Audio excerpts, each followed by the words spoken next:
Thank you. Thank you very much. Wow, great energy. Thank you very much for having me. It's a great privilege. The Jerusalem Post annual conference. The first time I got to know about the newspaper was in prison about 20 years ago. First, I wanted to learn English. And this is why I started to read the Jerusalem Post.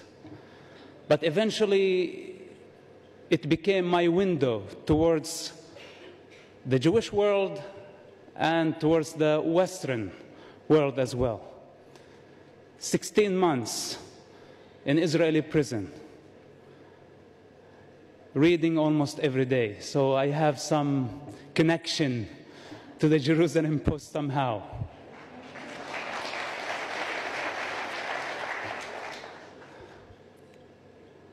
I don't know where to start, but you can use your imagination of the son of a top Hamas leader, and what in the world is he doing at the Jerusalem Post annual conference?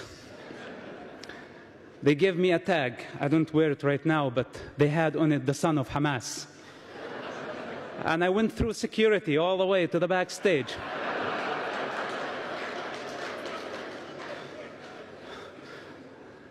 You gotta trust them, guys. Okay, back to the story. It's very hard, to encapsulate a human journey, a human evolution in any form of language. Rather than English is not my mother tongue, but I try as much as I can. Truth at those heights cannot be conveyed in any form, actually. Not a movie, not a book, not a speech. We cannot reduce ourselves to words that cannot defend themselves. And somebody is going to take this speech, take it out of the context, and serve maybe some Palestinian agenda, eventually. This is how it works. People don't see things for what they are. But I'm sure that some of you, at least, will understand where I'm coming from. So today, if I speak with the authority of experience. It's not from the books. It's not a second-hand knowledge that I got from somebody. I don't represent government or politicians. I represent myself. I am an individual. I am not an organization. And I don't like to take sides, because I don't belong to nations. I don't belong to the crowd. I have transcended this long time ago. But the Jewish nation is dear to me. And when I see nations unifying against the Jewish people, it hurts me. Because at some point, I thought the Jewish people were the enemies of humanity. I thought that they were the enemies of our people, the Palestinian people, until I came to experience what the Jewish nation really is. Through intelligence service, through witnessing the true democratic model in an ocean of darkness, the only light in the Middle East. And I wonder, people here in the free world who think that they are free, unifying against Israel, attacking Israel, isolating Israel, boycotting Israel, BDS and all this hypocrisy. Of course, hypocrisy coming together with political correctness, because it's the same. Two faces for the same coin. In the Muslim society, I witnessed a woman who sent 5 of her children to die in suicide bombing attacks, one after another. She would put this explosive belt on them and bless them and say, "Go kill the Jews," to gain respect in her society. This is hypocrisy. My father disowned me because he's a hypocrite. On a personal level, he's a loving father. But when he puts the Hamas mask that he cannot exist without, he's a monster, he's something else. And this is the problem with that society conditioning.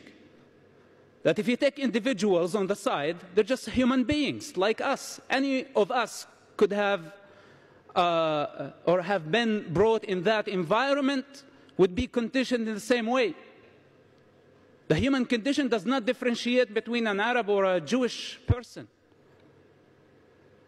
But the collective mind of the society is representing something.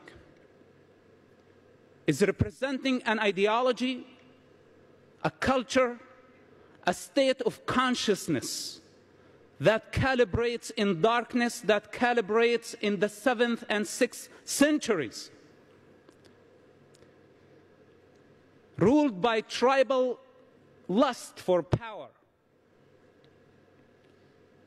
It have not changed, or it has not changed.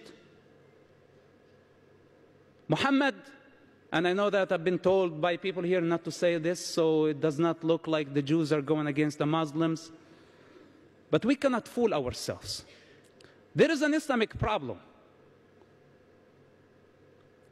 Al-Qaeda, Hamas, Hezbollah, Islamic Jihad, ISIS, Boko Haram, all of them are killing by the name of Allah.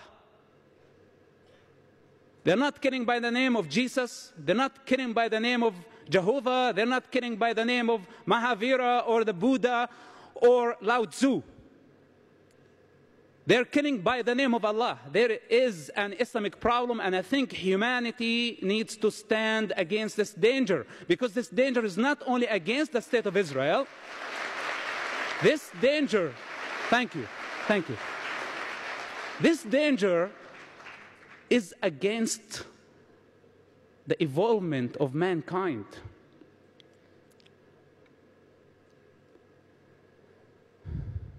Political correctness. I don't know if there is any CNN reporters or representatives here tonight. You know, political correctness, when my friend invited me to his wedding and he asked me to wear a tuxedo, and I thought it was a Speedo for a second. There is a big difference, right? That would have been politically incorrect. But when it comes to matters, universal issues, when we see waves of violence and darkness taking over and spreading, and we choose to stick our head in the sand with the name of political correctness, the truth is that we are afraid. And we are trying not to provoke them more. We are trying not to create a religious war. But there has been a religious war, whether you like it or not. The better way is to face it, to grow up, and face it with courage. This is what I say. The problem is not in the individual. We are not against the Muslim people. I cannot be against my mother and my father and my people. They're just people. And there are idiots everywhere in every nation. But I'm talking about the collective consciousness of nations, of regions, and the cosmic consciousness of all humanity. The Muslim people have a problem, and their problem is in their belief system. They have to face it, and we need to encourage them to fight the good fight, as I did. If I was able, you know, I had privileges as the son of a top Hamas leader. I had something to lose. But the average Muslim person don't have lots of things to lose. They're already living in darkness and misery. If they leave it, it's better for them.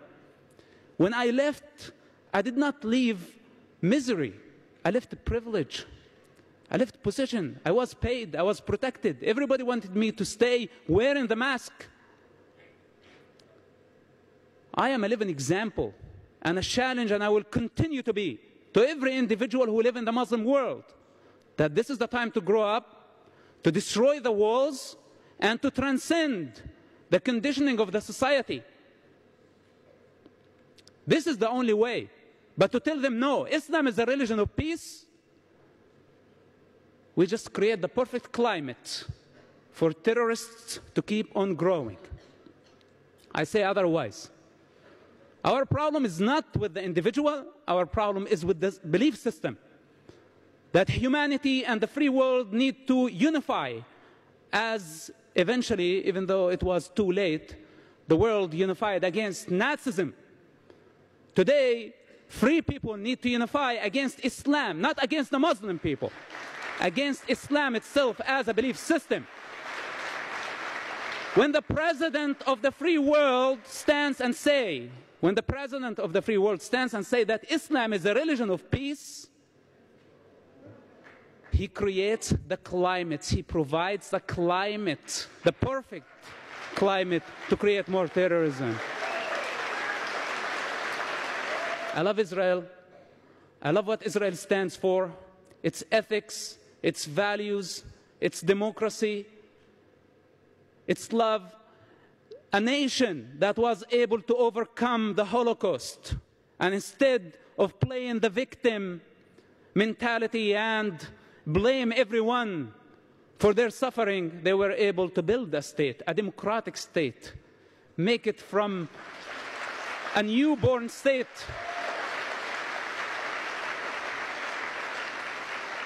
to an advanced and completely developed state in less than 25 years.